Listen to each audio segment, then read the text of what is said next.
This episode is brought to you by our friends at Hover, the easiest way to buy domain names and do more with them.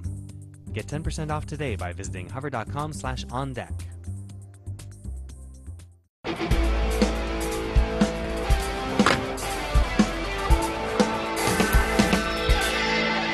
Welcome to On Deck. I'm Matt Harris, and this has been one of those weeks where we don't have to scrape for content for On Deck. Sometimes we're kind of like, do we have anything to talk about? Do we not?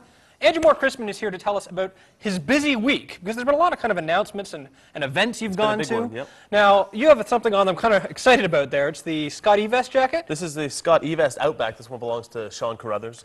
The reason I have this on, it's not just shameless self-promotion or anything like that. I actually have multiple devices stashed throughout this jacket, which we may bring out throughout the So that's kind of a cliffhanger for my next question. Absolutely. It's like, so what's in the jacket? We're talking, you went to a Samsung event this week, right?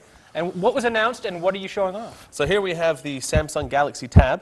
And I understand that's one of the only ones in Canada, correct? I understand that too, yes. You must be a popular guy with the fine folks at Samsung. It's chiming at me. I don't know what's going on. Oh, okay. I think that's my Twitter feed. So that's the Samsung Galaxy Tab. So we're going to be doing a 5-part series on that. How do you use it?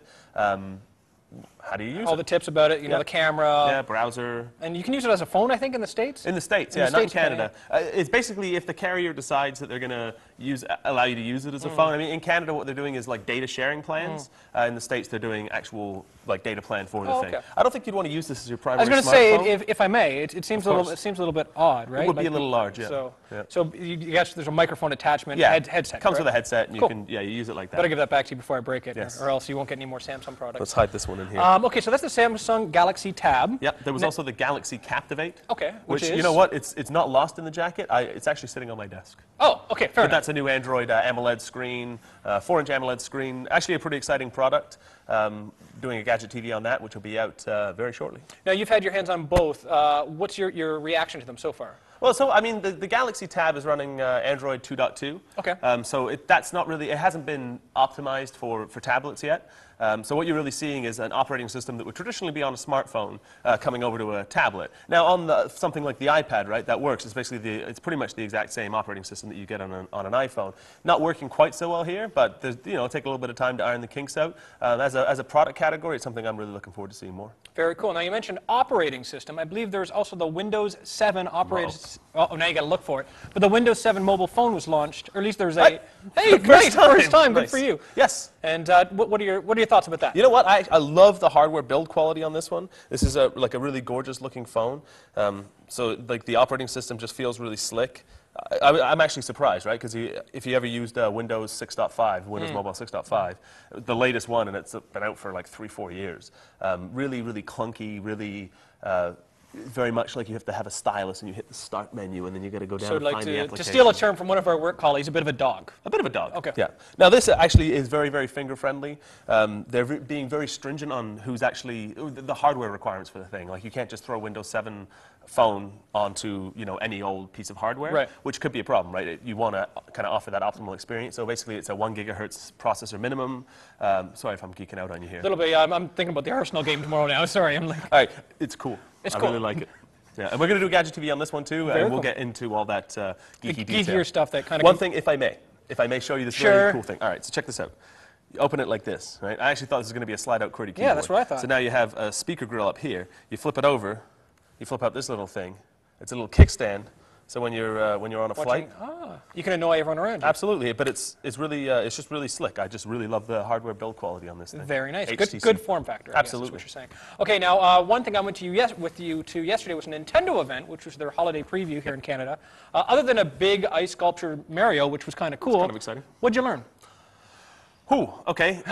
Well, that's a big one, I guess. A bunch of the new games that are coming out. So Donkey Kong Country Returns, which I'm kind of looking forward to seeing. That's one my wife's always enjoyed playing, and it's still that 2D kind of side scroller. Obviously, with the improved graphics of the Wii, you get the 3D kind of look, which is neat.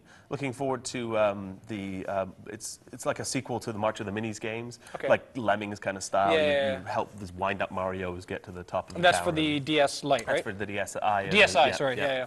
And you also Art played some Academy. hockey. You played some hockey, I played though, a little too. hockey. And you did some drawing, yeah, right? I did, yes. But the hockey thing I didn't do too well. Yeah, I think you lost. But it's the NHL slap shot, the one that Gretzky's on the cover of, Yep. that you see all the cheesy commercials for right now, at least in our neck of the woods. Yes. But yeah, so you lost that. Yes. But we've got some footage that we did an for there that's now live on butterscotch.com. Absolutely.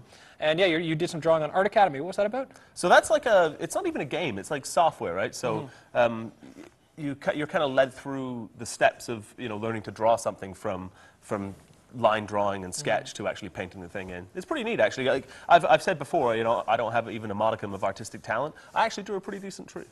Well, we'll let the viewers And it's decide a that. pretty This is his tree. You can have a look. Let us know what you think. A pretty acceptable tree, maybe? It's a tree. And I guess the big one too was the Mario bundles, right? The red Nintendo Wii. Oh, sorry, I'm not speaking. The red. Okay, well, there was a red Nintendo Wii, I believe, and there was a red Nintendo I. See, you need See, me, I buddy. need you. A DSi. DSi, XL, yes. yeah. See, I'm not a video gamer.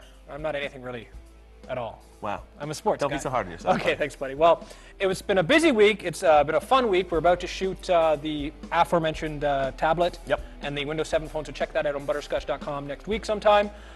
I'm going to go back to work. I'm Me Matt too. Harris. Thanks for being on deck. Thank you. I'll see you next week.